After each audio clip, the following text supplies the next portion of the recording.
There's a lie we're told from childhood that kindness wins, that empathy is strength, that bad people fail eventually.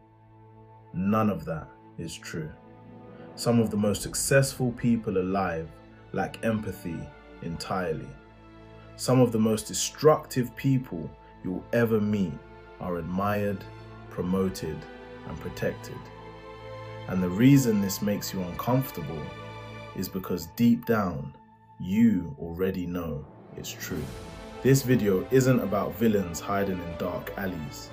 It's about your boss, your ex, your favorite public figure, the person who always lands on their feet no matter who they step on. Today we're exposing the psychology of antisocial people, not as monsters, but as a personality type that modern society quietly rewards. And once you see it, you won't be able to unsee it. Let's clear this up immediately. Antisocial doesn't mean shy. It doesn't mean awkward. It doesn't mean quiet. Those are harmless traits. True antisocial psychology is about disregard. Disregard for your feelings, your safety, your boundaries, your humanity. An antisocial person doesn't fail to understand right and wrong. They understand it perfectly. They just don't feel bound by it. Rules, morals, and social contracts are not sacred to them. They're negotiable, exploitable, or irrelevant. And that single difference changes everything. Most people are controlled internally. You feel guilt, shame, anxiety, moral hesitation. These emotions slow you down. They stop you from crossing certain lines, even when no one is watching. Antisocial people don't have those breaks. They don't feel bad about lying.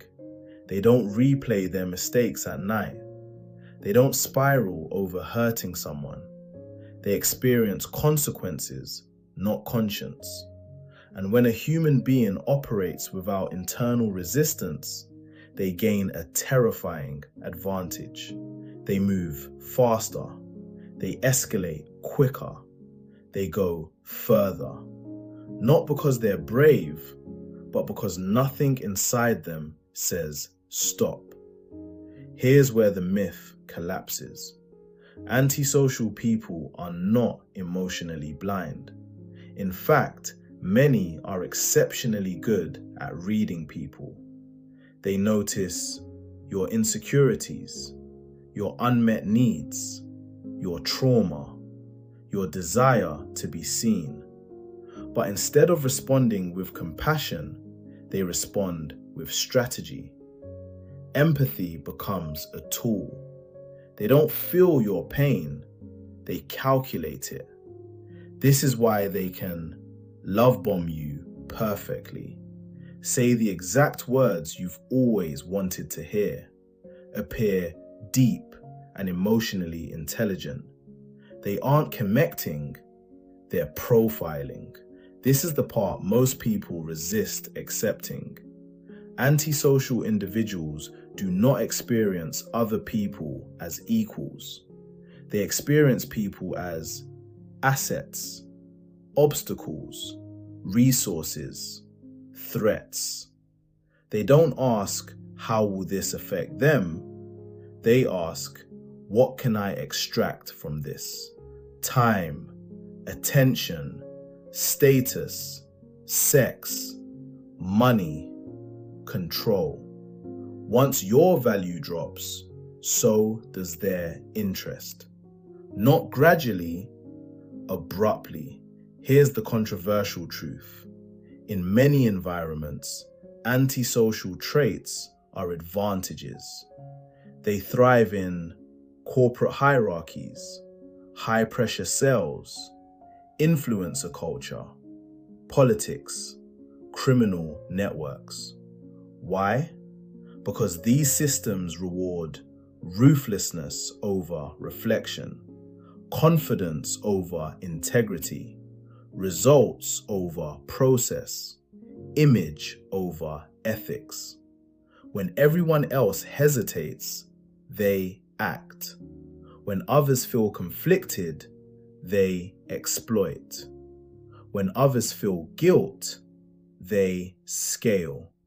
They don't burn energy on self-doubt. They convert it into momentum. This is where the conversation gets uncomfortable. Antisocial psychology often develops as a solution, not a defect. Many antisocial individuals grew up learning one core lesson early. No one is coming to save you. In chaotic, violent, or emotionally cold environments, empathy becomes dangerous. Vulnerability becomes currency.